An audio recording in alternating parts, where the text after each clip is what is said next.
요한이 이르러 유대 광야에서 전파하여 말하되 회개하라 천국이 가까이 왔느니라 하였으니 그는 선지자 이사야를 통하여 말씀하신 자라. 일러스되 광야에 외치는 자의 소리가 있어 이르되 너희는 주의 길을 준비하라 그가 오실 길을 곧게 하라 하였느니라. 요한은 낙타털 옷을 입고 허리에 가죽띠를 띠고 음식은 메뚜기와 석청이었더라. 이때 예루살렘과 온 유대와 요단강 사방에서 다 그에게 나와 자기들의 죄를 자복하고 요단강에서 그에게 세례를 받더니 요한이 많은 바리새인들과 사두개인들이 세례 베푸는 대로 오는 것을 보고 이르되 독사의 자식들아 누가 너희를 가르쳐 임박한 진노를 피하라 하더냐. 그러므로 회개에 합당한 열매를 맺고 속으로 아브라함이 우리 조상이라고 생각하지 말라. 내가 너희에게 이르노니 하나님이 능히 이 돌들로도 아브라함의 자손이 되게 하시리라. 이미 도끼가 나무 뿌리에 놓였으니 좋은 열매를 맺지 아니하는 나무마다 찍혀 불에 던져지리라. 나는 너희로 회개하게 하기 위하여 물로 세례를 베풀거니와 내 뒤에 오시는 이는 나보다 능력이 많으시니 나는 그의 신을 들기도 감당하지 못하겠노라. 그는 성령과 불로 너희에게 세례를 베푸실 것이요 손에 키를 들고 자기의 타작마당을 정하게 하사 알곡은 모아 곡간에 들이고 쭉정이는 꺼지지 않는 불에 태우시리라. 아멘. 지난주에 두 건의 아름다운 이야기가 우리의 마음을 촉촉하게 하고 감동을 시켜주었습니다. 지난달 28일에 페이스북에 글이 하나 게재되었다고 합니다. 글쓴이는 A씨인데 두 아이의 엄마라고 자신을 소개합니다. 남편과 사별하고 작은 아이가 가난하다는 이유로 따돌림을 당하여서 남편의 고향인 하남으로 두 아이를 데리고 이사를 왔다고 합니다. 이분은 하루 벌어서 하루 먹고 사는 그런 가난한 사람, 남편이 지금 빚까지 떠안았기 때문에 그 빚쟁이 삶을 살고 있었다고 합니다. 그런데 A씨의 말에 따르면, 글에 따르면 오늘 작은 아들이 편의점에서 컵밥과 참치캔 등 먹을 것을 여러 개 샀는데 잔액이 부족했고 물건을 빼도 돈이 부족했다고 합니다.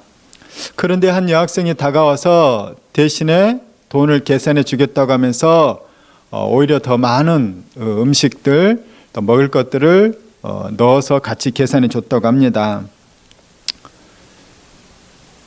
작은 아들에게 그 얘기를 듣고 그 여학생이 추가로 계산해 준 금액을 봤더니 약 5만 원쯤 됐다는 거예요. 그래서 이분이 SNS에 올린 거예요. 내가 그 여학생을 찾고 있습니다. 내가 그 돈을 갚고 싶습니다. 이 소식이 이제 아주 유명하게 퍼져서 많은 사람이 알게 됐습니다. 그랬더니 그 여학생인 것 같은 사람에게 댓글이 달렸다고 합니다. 그 여학생은 이렇게 썼다고 합니다. 사실 그 나이 때 먹고 싶은 음식 못 먹는 것에 대한 서러움을 잘 알기도 하고 동생 같았기에 계산해 드린 것입니다. 혹시 어머니나 아이가 제가 하는 행동이 동정심으로 느껴져서 상처받지 않을까 걱정했었습니다. 이렇게 했다는 거예요. 그리고 또 이어서 예쁜 아이인데 눈치를 너무 많이 봐서 제가 아이가 먹기 쉬운 음식과 과자들을 골랐는데 감사하다고 하니까 제가 더 감사하네요. 그랬다는 것입니다. 대신 금액은 결제 안 해줘도 되니까 매주 토요일 날 1시에 편의점에 보내주면 제가 아이에게 맛있는 걸 사주겠습니다. 이웃 주민으로서 그 정도는 해주고 싶습니다. 그런 댓글을 달았다는 거예요. 아니 요즘 같은 세상에 무슨 이렇게 착한 학생이 다 있습니까? 두 번째 이야기는 저도 이번에 처음 알았는데 돈줄이라는 말을 아십니까? 돈으로 혼줄을 내준다는 거예요. 저런 가게는 돈으로 혼줄을 내줘야 된다는 거예요. 이게 나쁜 말이 아니라 좋은 의미더라고요. 당신 우리가 돈을 많이 벌게 해서 돈벼락을 맞게 해주겠다. 이게 돈줄이라는 거예요. 그 사건의 개요는 이렇더라고요. 홍대에 이 철인 7호라는 이 치킨집이 있었는데 그 치킨집의 어떤 고마움을 느낀 18살 고3인가요? 18살 고2인가요? 18살 고등학생 학생이 그 본사에다가 그분에게 너무 고마워서 내가 어떻게 할지 모르니까 내가 감사드리는 편지라도 보냅니다 하면서 편지를 보내는 것이 이제 인터넷에 뜬 거예요. 많은 사람들이 그 인터넷에 이제 손글씨를 보면서 정말 감동을 한 거죠. 그래서 이런 착한 주인이 있나 하면서 사람들이 그런 집은 잘 돼야 된다. 그런 집은 정말 돈으로 혼쭐을 내주자. 돈벼락을 맞게 하자. 막 그러면서 많은 주문을 해주고 격려의 글이 쏟아지는 그런 일이 있었다는 거예요. 그 18살 고등학생 글을 한번 인용하겠습니다. 안녕하세요. 저는 마포구 망원동에 살고 있는 18살 평범한 고등학생입니다. 이렇게 편지를 보내는 이유는 철인 7호 사장님께서 베풀어 주신 잊지 못할 은혜와 사랑에 감사함을 표현하고 싶은 마음에서입니다. 저는 어릴 때 부모님이 사고로 돌아가시고 몸이 편찮으신 할머니와 7살 어린 동생과 함께 살고 있습니다. 작년부터 코로나 바이러스가 심해지면서 알바하던 돈가스 집에서 잘리게 되고 지금까지도 이곳저곳 알바 자리를 알아보고 있지만 미성년자인 제가 일할 수 있는 곳은 없었습니다. 나이를 속여 가끔 택배 상하차 일을 해서 할머니와 동생의 생활비를 벌어가며 생활하고 있습니다. 힘이 들지만 동생과 할머니와 제가 굶지 않을 수 있음에 감사드리고 있습니다. 요즘도 어떻게 끼니 걱정, 굶는 걱정하는 사람들이 서울에 있네요. 어느 날 동생이 제게 집에 와서는 치킨이 먹고 싶다며 울며 떼를 써서 우는 동생을 달래주려 일단 바깥으로 데리고 나왔고 치킨집만 보면 저기 가자고 조르는 동생을 보니 너무 마음이 아팠습니다. 집 근처 치킨집에 들어가 조금이라도 좋으니 5,000원에 먹을 수 있냐 하니 저와 동생을 내쫓으셨습니다. 망원시장에서부터 다른 치킨집도 걸어서 들어가 봤지만 다 먹지 못했습니다. 길을 걷다 우연히 철인 7호 수제치킨 전문점이라는 간판을 보게 되어 가게 앞에서 쭈뼛쭈뼛하는 저희를 보고 사장님께서 들어오라고 말씀해 주셨습니다. 제 사정을 말씀드렸더니 사장님께서 포장은 안 되고 먹고 가라고 하셔서 얼떨결에 자리에 앉게 되었고 메뉴 이름은 나중에 알게 되었지만 난리세트라는 메뉴를 저에게 내어주셨습니다. 딱 봐도 치킨 양이 너무 많아 보여 사장님께서 잘못 주신 것 같다라고 말씀드렸더니 치킨 식으면 맛없다며 콜라 2병을 가져오시더니 얼른 먹으라고 하셨습니다. 혹시 비싼 걸 주시고 어떻게 해서든지 돈을 내라고 하려는 건 아닌지 속으로 불안했지만 행복해하며 먹는 동생을 보니 그런 생각은 잊고 맛있게 치킨을 모두 먹었습니다. 그제서야 저는 계산할 생각이 앞이 깜깜해졌고 나쁜 생각이지만 동생 손을 잡고 도망갈 생각도 했습니다. 사장님께서는 활짝 웃으시며 맛있게 먹었어? 라고 물어보셨고 이것저것 여쭤보시길래 잠깐 같이 앉아 대화를 나누게 되었습니다. 외모와 다르게 정이 많으신 분 같았고 말씀 한마디 한마디가 참 따뜻했습니다. 치킨값은 영수증을 뽑아줄 테니 나중에 와서 계산하라고 하시며 사탕 1개씩을 주시고 그래도 5,000원이라도 내려는 저를 거절하시더니 저희 형제를 내쫓듯이 내보내시더군요. 너무 죄송해서 다음날도 찾아뵙고 계산하려 했지만 오히려 큰 소리를 내시며 돈을 받지 않으셨습니다. 얼마 만에 느껴보는 따뜻함이었는지 1년 가까이 지난 지금도 생생히 기억이 납니다. 이후에 동생이 언제 사장님께 명함을 받았는지 모르겠지만 저 몰래 사장님 찾아가 치킨을 먹으러 갔다고 자랑을 하길래 그러지 말라고 동생을 혼냈습니다. 그때도 사장님이 치킨을 내어주셨던 것 같습니다. 어느 날은 덥수룩하던 동생 머리가 깨끗해져서 돌아온 걸 보고 복지사님이 다녀갔냐고 물어보니 알고 보니 치킨을 먹으러 간 동생을 보고 사장님께서 근처 미용실로 데려가 머리까지 깎여서 집에 돌려보내신 것이었습니다. 그 뒤로는 죄송하기도 하고 솔직히 쪽팔리기도 해서 찾아뵙지 못하고 있습니다. 뉴스 보니 요즘 자영업자들이 제일 힘들다 그렇다 여러 가지 말들이 많이 들려 철인치로 사장님은 잘 계시는지 궁금하기도 하고 걱정도 됩니다. 마지막으로 처음 보는 저희 형제에게 따뜻한 치킨과 관심을 주신 사장님께 진짜 진심으로 감사하다는 말씀 드리고 싶습니다. 저도 앞으로 성인이 되고 꼭 돈 많이 벌어서 저처럼 어려운 사람들 도와주며 살 수 있는 철인치로 홍대점 사장님 같은 멋있는 사람이 되겠습니다. 진심으로 감사하고 또 감사합니다. 여러분, 코로나로 인해서 자영업자들이 얼마나 힘이 듭니까? 근데 알고 봤더니 치킨집 사장님도 장사가 잘 돼서 베푼 것이 아니었다고 해요. 그 어린 학생들에게 치킨을 주던 그날도 이 치킨집 사장님 박 씨는 코로나19가 닥쳐서 장사가 너무 안 되고 마음이 답답해서 가게 안에 있을 수 없어서 바람 쐬려고 밖에 나왔다고 해요.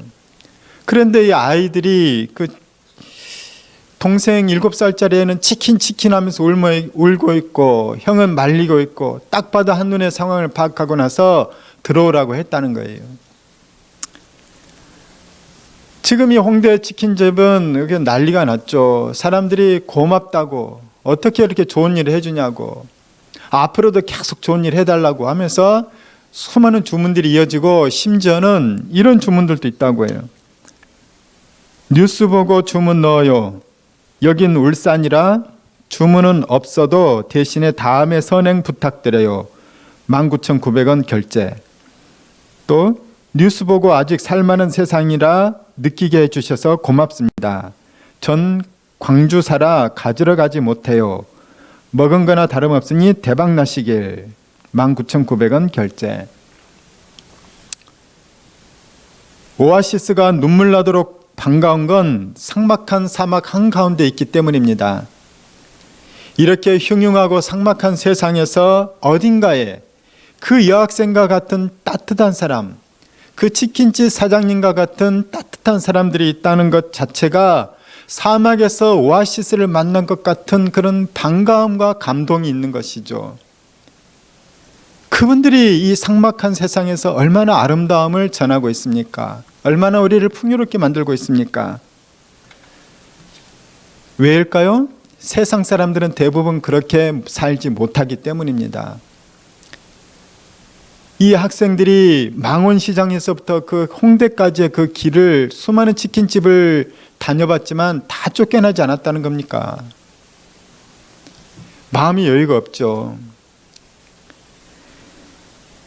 세상 사람들은 대부분 내가 무엇을 먹을까, 무엇을 마실까, 나는 앞으로 뭘 해먹고 살까 이렇게 살고 있습니다. 내 밥벌이, 내 앞가림도 하기 힘들어하는 것이 세상 사람들의 평범한 인생들의 모습이라는 것이죠. 심지어 더 많은 어떤 사람들은 도대체 내 인생은 왜 이렇게 꼬일까, 나는 왜 이렇게 되는 게 없을까 하면서 자책하고 절망하면서 사는 사람들도 참 많다는 것입니다. 그런데 세상에 있는 모든 사람들이 내가 힘들다고, 내 밥벌이 하나 챙기기도 어렵다고 나만 생각하면서 내 앞가림하기에 급급하다면 세상은 얼마나 삭막하고 각박하겠습니까? 우리가 다 그렇게 삭막하고 각박하게 살아서는 안 되지 않겠습니까? 우리나라 일제시대에 일제 강점기 그 시대에는 이 조선이란 땅은 정말 가난했습니다. 정말 세계에서 가장 가난한 나라 가운데 하나였습니다. 삼시세끼를 먹는 사람이 드물었죠. 얼마나 힘들고 각박한 세상이었는지 몰라요.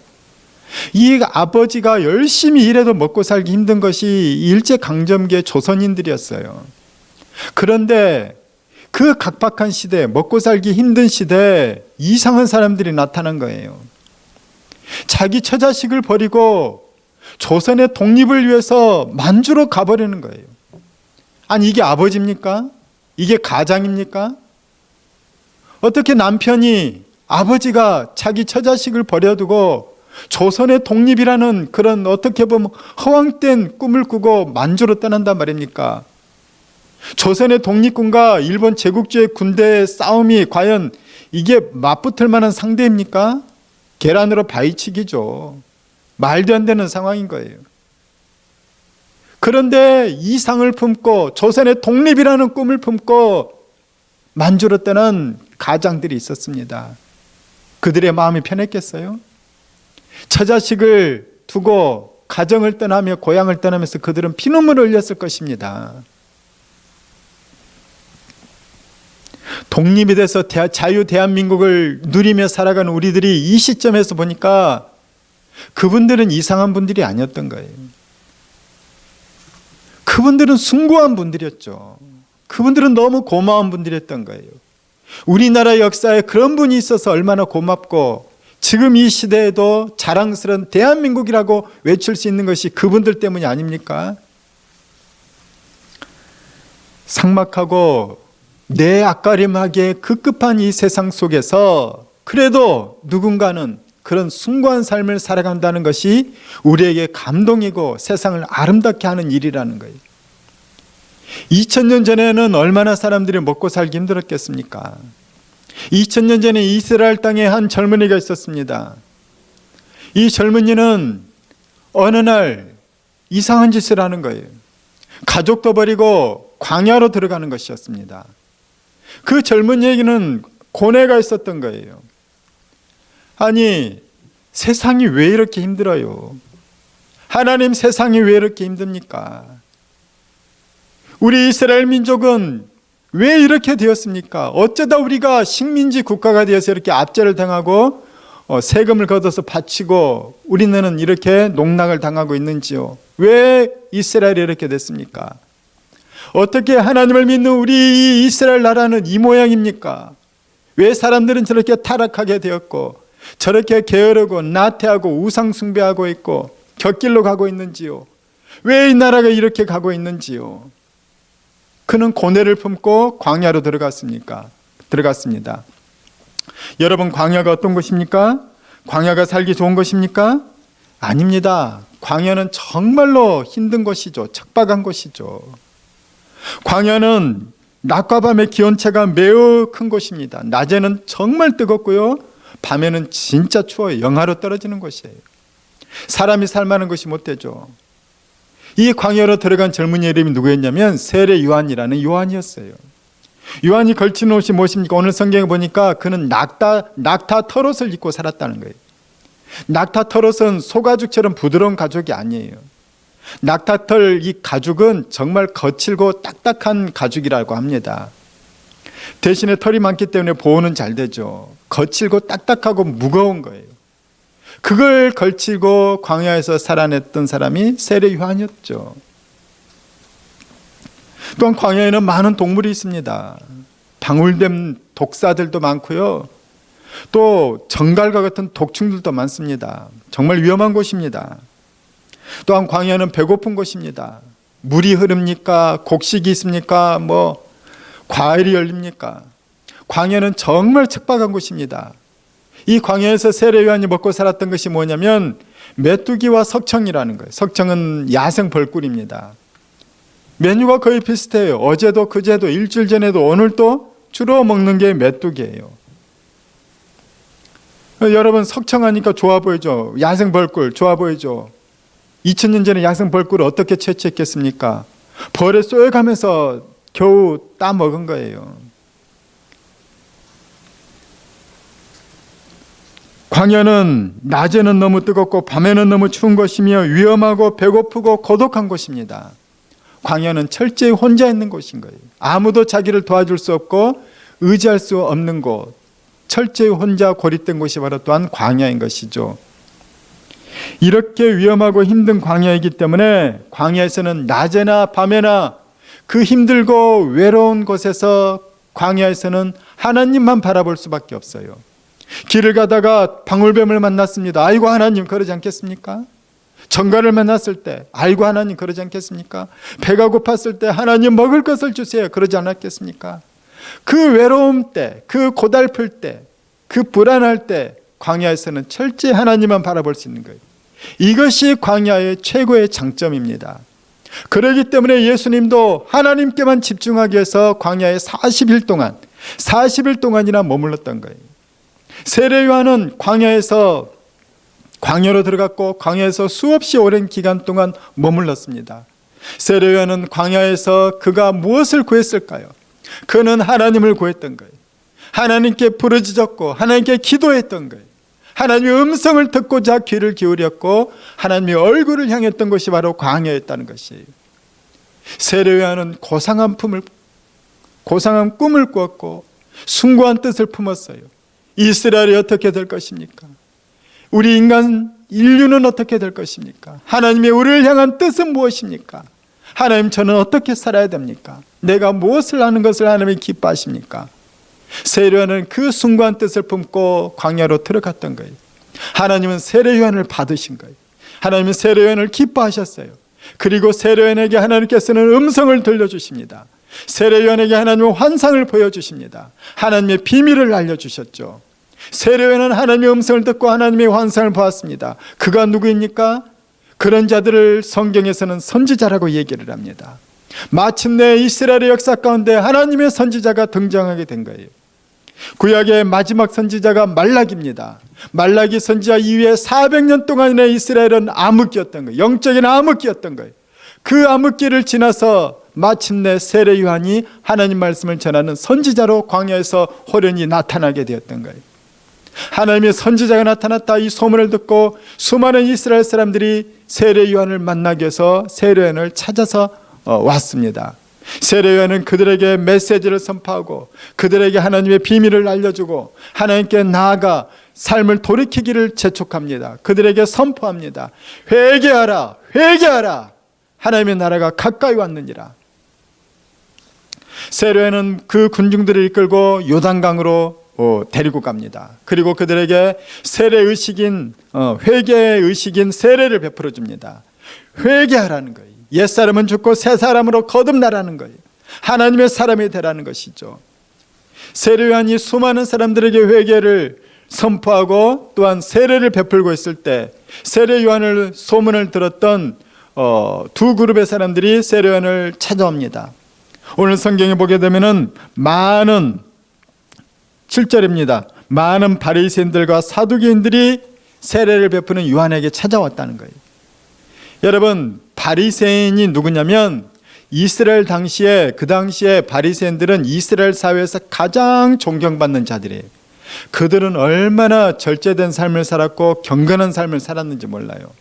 아주 본이 되는 종교인들이었죠. 그래서 사람들은 야, 바리새인 하면은 정말로 깜빡 죽는 거예요. 저렇게 하나님 믿어야지. 우리는 비록 제대로 못 믿지만 저렇게 믿어야 되면서 어떤 표본이 되는 사람들이 바리새인이었던 거예요. 그리고 사두개인이 있습니다. 사두개인은 누구냐면 대제사장을 배출하는 가문인 거예요. 대제사장, 제사장, 이들은 종교적 권력이 있는 거예요. 이들은 그 종교 권력을 이용해서 이스라엘의 실질적인 지도자들인 거예요. 실세들이라는 거죠. 또한 그들은 굉장히 부자들이었어요. 종교를 통해서 굉장히 많은 성전세와 어떤 수수료들이 있었거든요. 그들은 굉장한 부자들이었어요. 실세요 부자들이었던 거죠. 이스라엘에서 제일 존경받는 바리새인들이 오고 이스라엘의 실세요 부자들인 사두개인들이 세례 요한을 찾아왔습니다. 존경받는 인기 있는 사람들이 나한테 오고 실세들이 오고 또 부자들이 왔을 때 여러분은 어떤 반응을 보일까요? 세례 요한은 그들의 겉모습에 집중하지 않습니다. 그들의 속을 봤어요. 세례 요한이 그들에게 하는 첫 마디가 무엇입니까?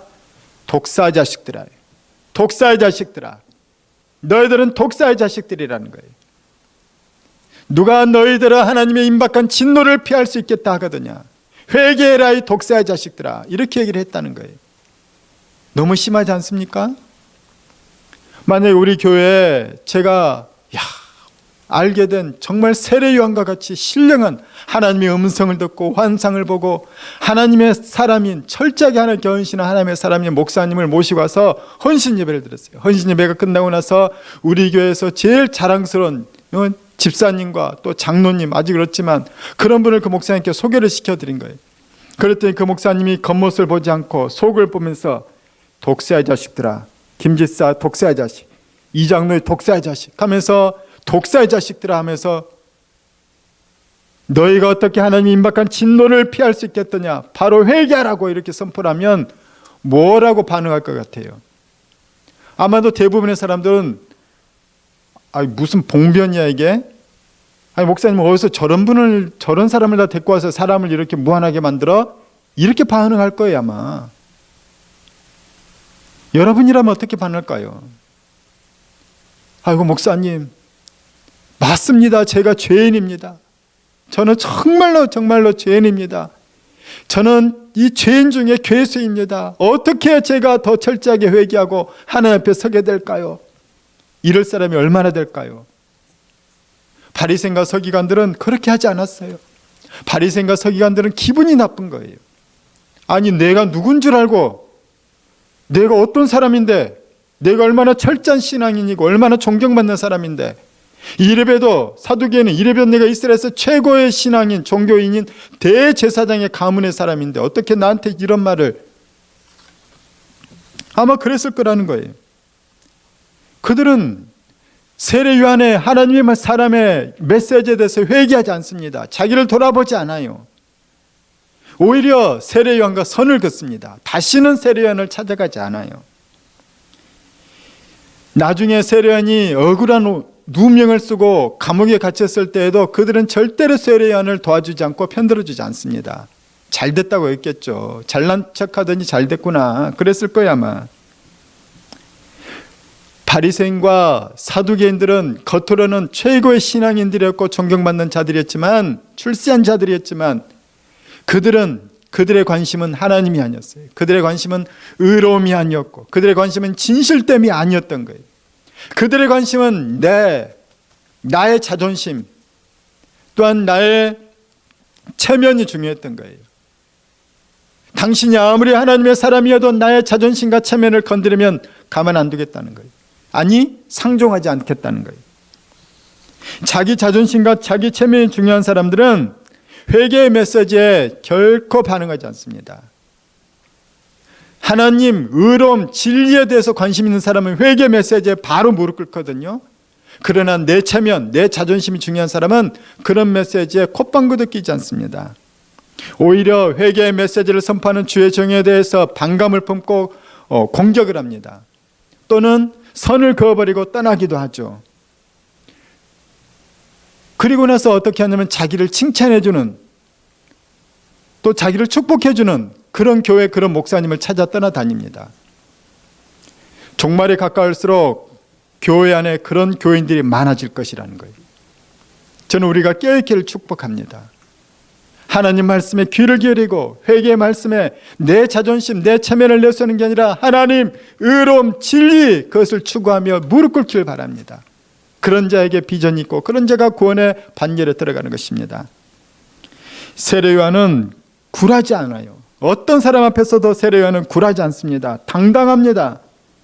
당시 이스라엘에서 가장 존경받는 바리새인 앞에서도 굴하지 않고 이스라엘의 실세요 부자들인 사두개인들 앞에서도 세례 요한은 굴하지 않습니다. 그들 앞에서 머리를 조아리지 않아요. 나중에는 분봉왕인 헤롯 왕 앞에서도 세례 요한은 굴하지 않고 오히려 왕을 책망합니다. 어떻게 당신은 왕으로서 그 왕의 권력을 가지고 당신 동생의 아내를 빼앗아서 당신의 아내를 삼는단 말입니까? 그런 불의한 일을 행하다니요.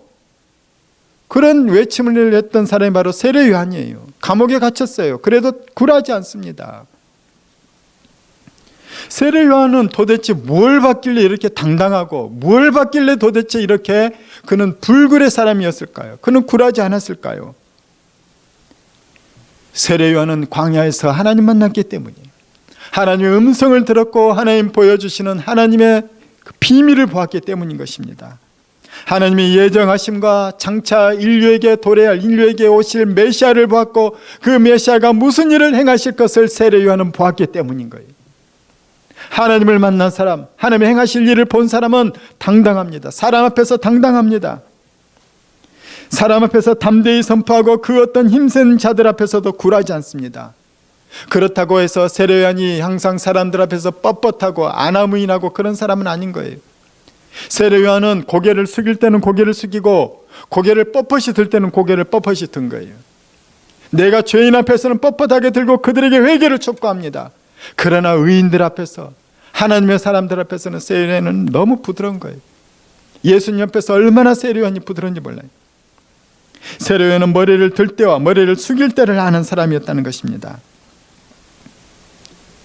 세례요한은 아무리 사람들 앞에서 그 사람이 존경받는 사람이고 돈 많은 사람이고 권력 있는 사람이라고 해도 그가 죄인이라면 그 사람에게 이 독사의 자식아 회개하라고 하면서 그에게 회개를 선포했습니다.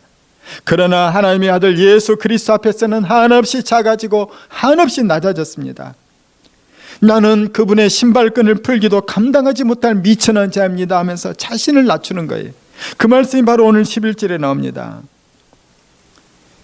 나는 너희로 회개하게 하기 위하여 물로 세례를 베풀거니와 내 뒤에 오시는 이는 나보다 능력이 많으시니 나는 그의 신을 들기도 감당하지 못하겠노라.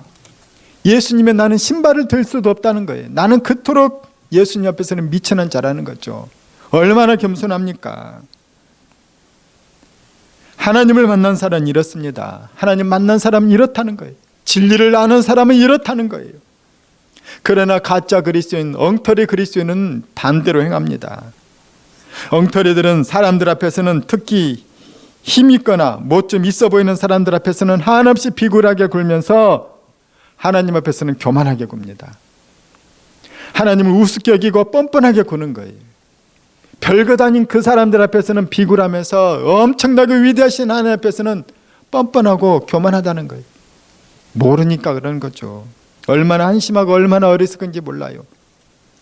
세례요한은 선포합니다. 내가 아는 세례는 장차 예수 그리스도께서 오실 진짜 세례에 비하면 정말 하잘 것 없는 작은 것이다. 나의 세례를 받을 뿐만 아니라 이제 장차 오게 되실 그분 메시아 예수 그리스도의 세례를 받으라는 거예요. 그분이 주실 세례는 두 가지 세례가 있다는 거예요. 먼저는 불세례, 먼저는 성령 세례요, 두 번째는 불세례라는 거예요. 그 내용이 바로 11절 하반부입니다. 그는 성령과 불로 너희에게 세례를 베푸실 것이요. 성령 세례란 무엇이냐? 장차 예수 그리스도의 이름으로 받게 될 성령을 받는 거예요. 성령을 받아야만이 그에게 하나님의 권능이 많은 거예요. 성령의 권능이 많은 것이죠. 성령을 받아야만이 예수 그리스도를 인격적으로 만날 수 있습니다. 성령을 받아야만이 말씀이 깨달아집니다. 성령이 받아야만이 은사들이 나타납니다. 성령을 받아야만이 믿음의 승리를 할 수 있는 거예요. 그래서 성령께서는 하나님을 만나게 하고 경험하게 하고 예수 그리스도를 믿게 하고 예수 그리스도의 권능과 하나님의 능력들이 나타나게 하는 것이 바로 성령님, 하나님의 영이신 성령인 거예요. 예수의 이름으로 우리는 장차 성령을 받게 되는 거예요. 얼마나 강하게 받는지 성령의 세례를 받는다는 거예요. 예수 이름으로 우리는 성령 세례를 받습니다. 두 번째 세례는 뭐냐? 불세례라는 것입니다. 불세례란 뭐냐? 최후의 심판을 가리킵니다. 자, 불세례를 설명하는 것이 12절입니다. 시작. 손에 키를 들고 자기의 타작마당을 정하게 하사 알곡은 모아 곡간에 들이고 쭉정이는 꺼지지 않는 불에 태우시리라.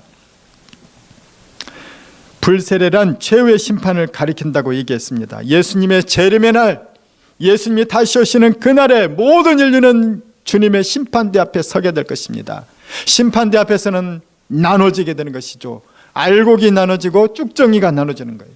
알곡은 창고에 걷어들이고 알곡은 천국에 들어가게 되고 쭉정이는 불타는 곳에 던져지게 된다는 것, 지옥에 떨어지게 된다는 것이 예수 그리스도께서 오셔서 그 아주 강력하게 행하실 두 번째 세례가 뭐냐? 불세례라는 거예요. 불이 쏟아지게 한다는 것이죠. 심판받을 자에게 불이 쏟아지게 하고 구원의 사람들에게는 천국에 들어가게 하는 것이, 이것이 바로 예수 그리스도의 성령 세례와 불세례라고 얘기를 합니다. 세례 요한은 그것을 본 거예요. 예수님의 이 땅에 오심과 생애와 십자가의 죽음과 부활과 성찬과 다시 오시는 재림과 최후의 심판까지를 세례 요한은 보았던 거예요. 그것을 보았던 세례 요한은 그 어떤 사람 앞에서도 당당했던 거예요. 메뚜기와 석청을 먹으면서도 그는 비굴하지 않았고 한탄하지 않았고 피의식에 사로잡히지 않았던 거예요.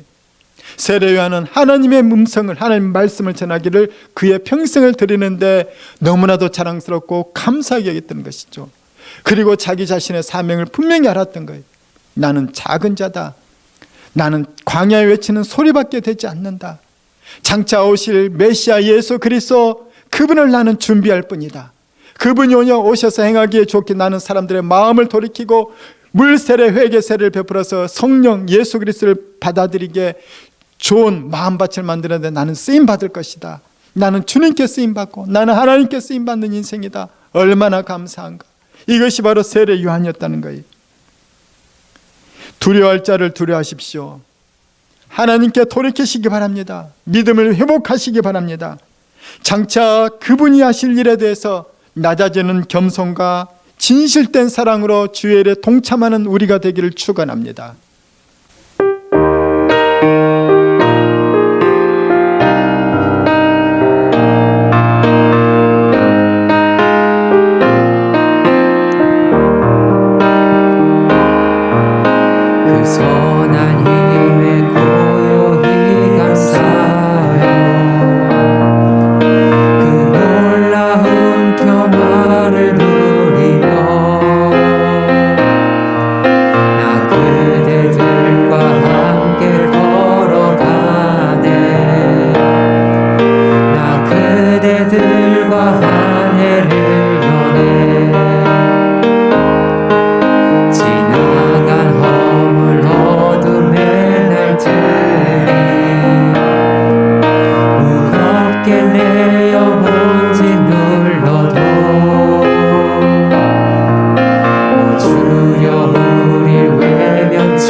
주 언제